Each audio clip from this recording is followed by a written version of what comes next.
Assalamualaikum warahmatullahi wabarakatuh. Sini kita akan mempresentasikan tentang evaluasi tingkat kematangan PKTI menggunakan framework COVID 2019. Ini kita akan menggunakan skripsi Kak Marcelino Sihai seperti kasus Dinas Perpustakaan Provinsi Sumatera Selatan. Program studi Sistem Informasi Universitas Sriwijaya tahun 2024. Ini kelompok kita, kelompok 10. Ini ada Marus Safiriandi, NIM 23161. Ada saya sendiri, Muhammad Muhyiddin Nubuwo, NIM 23123. Ada Muhammad Yusri, NIM 23008. Ada Ahmad Diali Al-Azhar, NIM 23131. Ada Muhammad Anwar, NIM 23012. Ada Muhammad Fatwa Halim, NIM 23141. Untuk selanjutnya akan diterangkan oleh teman saya. Ya, baik. Selanjutnya di sini saya akan menjelaskan mengenai latar belakang mengapa tata kelola teknologi informasi itu penting. Tata kelola teknologi informasi atau TI merupakan fondasi krusial bagi institusi pemerintah. Hal ini diperlukan untuk memastikan yang pertama, dukungan terhadap visi, misi, dan strategi sebuah organisasi. Kemudian pencapaian efisiensi operasional dan optimalisasi sumber daya. Contohnya di Dinas Perpustakaan Provinsi Sumatera Selatan yang saat ini menggunakan aplikasi InList InLight untuk sebuah layanan perpustakaan digitalnya. Namun setelah kita memahami dan mengetahui mengenai apa itu tata kelola teknologi informasi, kita juga perlu untuk memahami tantangan apa saja yang akan kita hadapi. Di sini kami telah merangkum dalam 3 tantangan utama dalam tata kelola teknologi informasi. Yang pertama, ancaman keamanan terdeteksinya kerentanan keamanan seperti HTML injection pada sebuah sistem aplikasi. Kemudian yang kedua, tantangan keterbatasan infrastruktur, di mana kondisi perangkat keras dan perangkat lunak yang belum memadai, dan hal itu perlu untuk selalu diperbarui. Kemudian tantangan yang ketiga, kesenjangan SDM, di mana kurangnya keterampilan dan kompatibilitas SDM atau sumber daya manusia yang diinginkan. Oleh karena itu diperlukan evaluasi mendalam menggunakan COVID 2019 untuk menilai tingkat kematangan tata kelola teknologi informasi saat ini. Selanjutnya adalah merumuskan masalah penelitian ini. Ada 2 hal yang kami rumuskan. Yang pertama, evaluasi kematangan tata kelola teknologi informasi.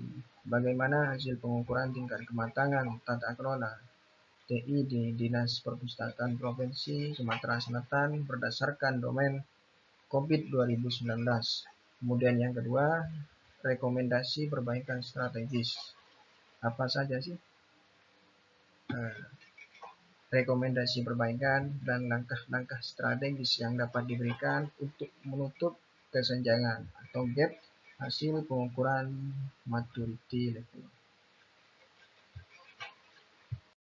Tujuan dan manfaat penelitian. Pertama, mengukur tingkat kematangan, menentukan status maturity level atau ASIS kondisi saat ini, tata kelola TI saat ini terhadap standar yang ditetapkan.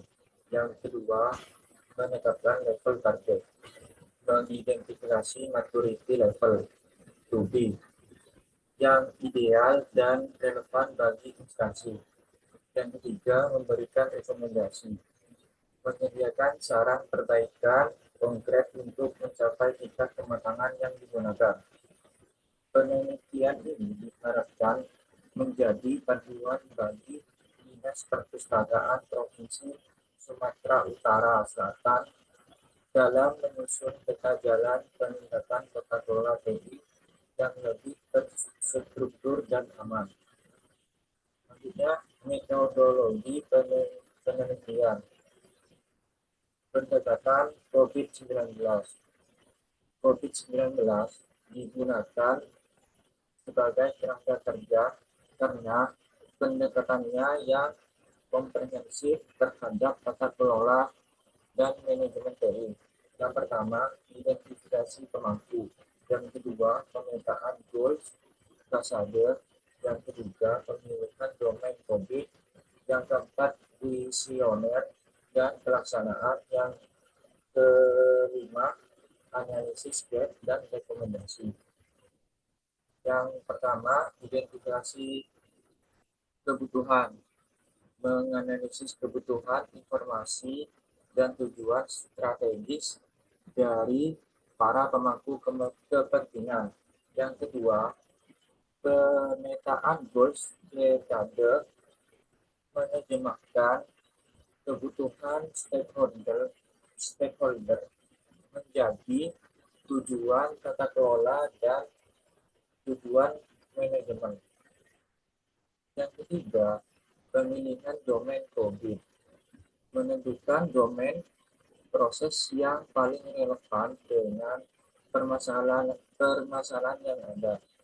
Yang keempat, analisis kematangan, mengukur tingkat kematangan saat ini atau ASDIS dan membandingkan target atau TD. Yang kelima, rekomendasi perbaikan, menentukan tindakan perbaikan untuk menutup kesenjangan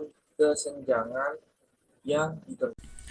Baik, selanjutnya kita akan masuk ke domain dari jurnal yang diidentifikasi.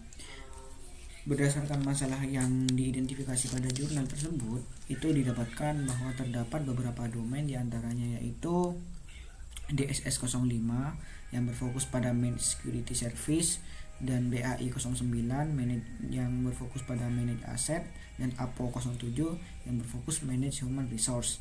Nah, tiga domain ini diidentifikasi pada masalah keamanan, infrastruktur, dan sumber daya manusia. Dengan fokus domain DSS 05 ini pada pengelolaan keamanan aplikasi, khususnya pencegahan ancaman seperti HTML injection dan penanganan insiden keamanan. Untuk BAI 09 itu berfokus pada pengelolaan aset TI termasuk pengadaan pemeliharaan dan pembaruan perangkat keras serta perangkat lunak. Untuk APO 07 itu berfokus pada ketersediaan SDM TI yang kompeten melalui perencanaan, penelitian, dan pengembangan keahlian yang berkelanjutan bagi human resource-nya, sumber daya manusianya.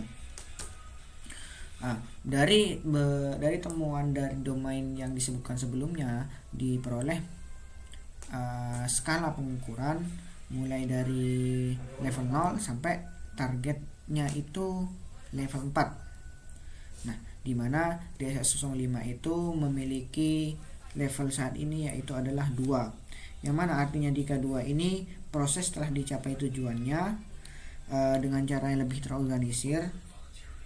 Proses direncanakan, dilaksanakan, dan pantau serta dikontrol oleh sumber daya yang dibutuhkan dan dihasilkan, dan hasil kerja sudah dikelola dengan tepat untuk level 2. BAI 09 itu level yang ditemukan adalah level 3, yang artinya proses sudah ditentukan atau sudah didefinisikan, yaitu proses yang telah mencapai tujuannya dengan cara yang lebih terorganisir daripada level sebelumnya. Dan saat menggunakan aset organisasi, proses itu telah dicapai tujuannya dengan cara yang lebih terorganisir dan menggunakan aset organisasi. Seperti prosesnya itu sudah didokumentasikan dengan baik, terstandarisasi dan implementasi menggunakan definisi proses yang diterapkan dari seluruh organisasi. Yang ketiga itu adalah APO 07 yang level saat ini itu adalah level 2 seperti pada DSS 05. Level 2 ini proses yang dikelola itu sudah mencapai tujuan, di bawahnya level 3. Begitu.